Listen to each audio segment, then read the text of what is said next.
It's big screen time for, modestly, one of the big surprises of the last month or so of the FPL season. He's going to appear there any second now. It is Kelechi Iheanacho. There he is. Boom.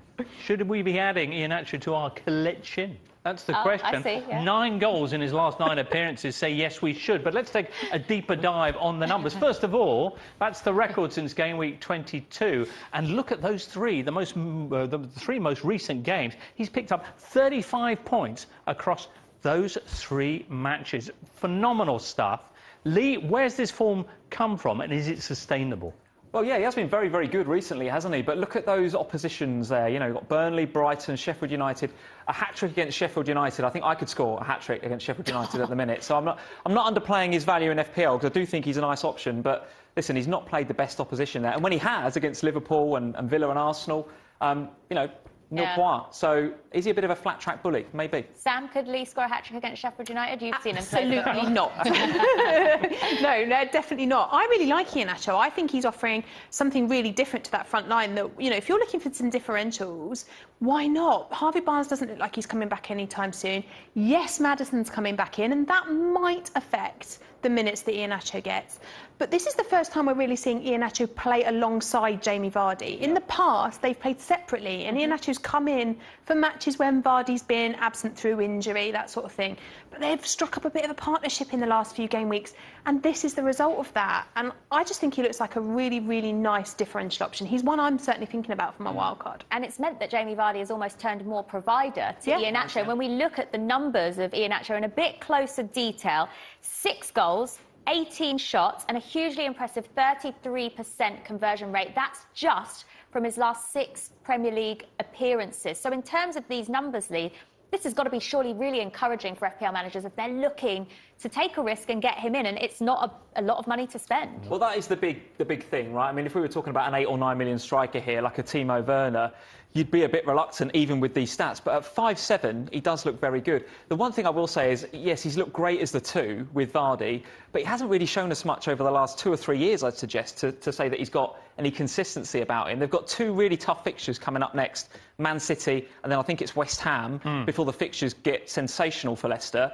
So I'll be scouting him over those 2, I think, with a view to bringing him in if it looks like he's going to maintain that form. All right, Man City is a tough fixture, no question. Having said that, of course, Leicester did win the reverse fixture, 5-2, and it is Iheanacho's old club, and you know, that thing. Former players in that one, All right, well, now let's look at another very interesting stat, and this relates to him and his partner up front, Jamie Vardy. We ran the numbers of chances, big chances, how many minutes it takes to get a big chance. And the 2 players who get them most frequently in the Premier League since the start of the season are Leicester's front 2 currently. What does that mean, Sam? Well, they're almost like Leicester's equivalent of Kane and Son. They play really nicely together. They're assisting each other, they're looking for each other. And Leicester are a very creative side. They do create lots of opportunities and lots of chances. For me, that only improves with James Maddison coming back into the side, which we're expecting for game week 30. So add his creativity, and I would expect those numbers to get better even again. So for me, investing in the Leicester front line looks like a really, really sensible idea, probably from game week 32 onwards. But if you want to go early and hit them over the next couple of difficult fixtures, why not? And this number's going to be hard. For some managers to get to 10.1 million, that's going to be tough. But to get to 5.7, you could accept a couple of benchings for 5.7 million. Would you go along with all that, Lee? Yeah, I would, yeah. And I started to pull together some of my thoughts around the game week 31 wildcard and started to look at my front line. And actually, Kane's in there, you'll be pleased to hear. And Vardy is too. And then my third striker was I was kind of struggling for who I was going to pick in that sort of price bracket. I was looking at Watkins, and he's let me down a little bit recently. So there is a chance I go with Vardy and Iheanacho on my wildcard and double up there, because the fixtures from 32 onwards are that good. Well, you know what? Let's have a look at those fixtures now. As you say, from 32 onwards to the rest for the rest of the season, that run-in for them is looking pretty good. Look, there's a couple of tough games in there, but with Leicester still looking to secure that European spot in the Champions League, they don't want to fall away like they did last year. You'd expect that they'd have learned a lot from that mentally as well.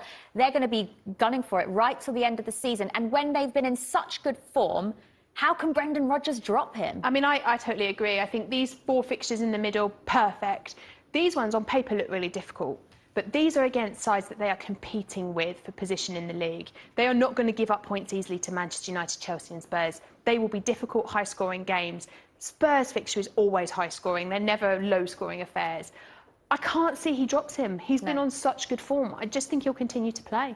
With that price, with those numbers, 5.7 million and 35 points in the last 3 game weeks, I take your point, Lee, about who it's come against. But is the best policy to hold off a week, see how he does against Man City, and then pile in if it all goes well? I think that's the way I would address it. Yeah, I mean, I'm sitting here saying, well, he's a flat track put-in, he's played against the lesser sides, and that's where he's got the hat-tricks and the goals. Well, you know, 32, 33 and 34, 35 are against those types of teams, the teams that are down there at the bottom of the league. So Did score in the FA Cup, though. Yeah. He did, absolutely. So if my theory is right, then absolutely I'd be bringing him in from 32. I wouldn't be put off, though, if he doesn't score against Man City. I still think he's a good pick. Me too. And he's a low-risk pick, 5.7, as we said before. Right. You know, you can pile in at that sort of money.